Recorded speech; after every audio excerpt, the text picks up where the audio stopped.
Pada video ini saya akan menjelaskan kenapa motor setelah turun mesin wajib rayen. Oke, di sini saya akan menjelaskan kenapa harus rayen. Nah, sebelumnya, ketika ini turun mesin ya, biasanya yang terjadi seperti ini masalahnya. Nah, ini si piston ini sudah longgar, jadi ngebul. Jadi si oli mesin masuk ke ruang bakar karena piston atau ring pistonnya sudah longgar, jadi tidak bisa mencegah oli masuk ke ruang bakar, dan kompresinya juga ngempos sehingga bahan bakar juga semakin boros.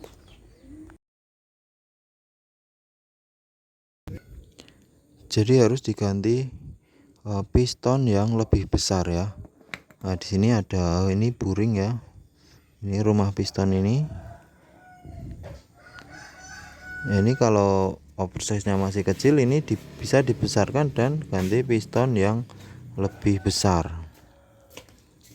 Nah, di sini dilakukan piston tinggal beli. Kemudian di sini di koter teman-teman. Di koter itu diamplas muter ya, naik turun muter sambil kayak di bor itu, dan dibesarkan agar piston yang lebih besar ini masuk dan agak seret sedikit. Nah, di situ makanya diperlukan rayen ya. Nah, kenapa dilakukan rayen? Karena ketika pengeboran pembesaran lubang ini agar si piston yang baru tersebut masuk, ini belum tentu 100% pas ya diameternya, lingkarannya, lekukannya. Ini kadang dari depan sini ke bagian belakang sana tidak rata ya, atau bagian lingkaran ininya diameternya ya, R-nya, jari-jarinya lekukan dengan piston baru ini kadang belum rata. Nah, di situ yang dimaksud diperlukan rayen. Nah, kemudian rayen itu apa? Rayen itu seperti ini teman-teman. Perlakuan istimewa kepada motor setelah turun mesin. Biasanya rayen ini tidak boleh berboncengan karena agar ininya piston baru dan boring ini masuknya lebih lancar. Jadi kalau buat boncengan dia akan terlalu memaksa sehingga hasil rayennya atau penghalusan di dinding boring ini penyesuaiannya kurang baik ya. Misalnya contoh saja sesuatu, kita menggergaji kayu, kalau dipaksa yang terjadi kadang gergajinya patah atau nyepit ya. Jadi gergaji itu harus pelan-pelan agar hasilnya bagus. Seperti itu juga ketika kita rayen motor ya.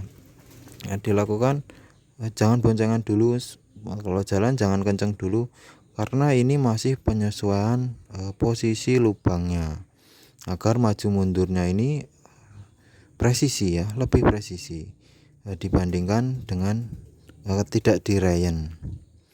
Kemudian rayen selanjutnya yaitu masalah oli ya, kenapa harus ganti oli ya rayen ya. Misalnya dipakai 2 minggu harus ganti oli. Nah, karena di sini terjadi pengikisan teman-teman,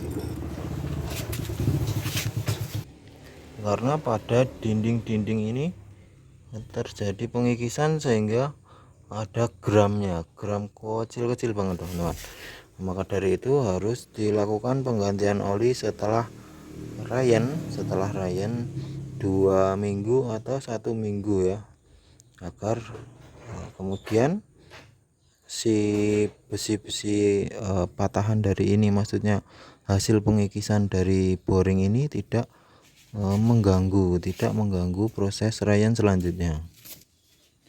Nah, biasanya ketika rayen ini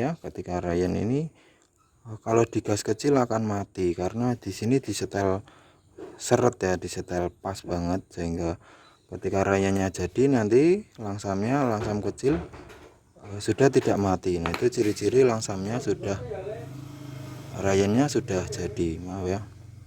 Ya, nah, kurang lebih seperti itu teman-teman proses dan mengapa harus dilakukan Ryan dan bagaimana prosesnya.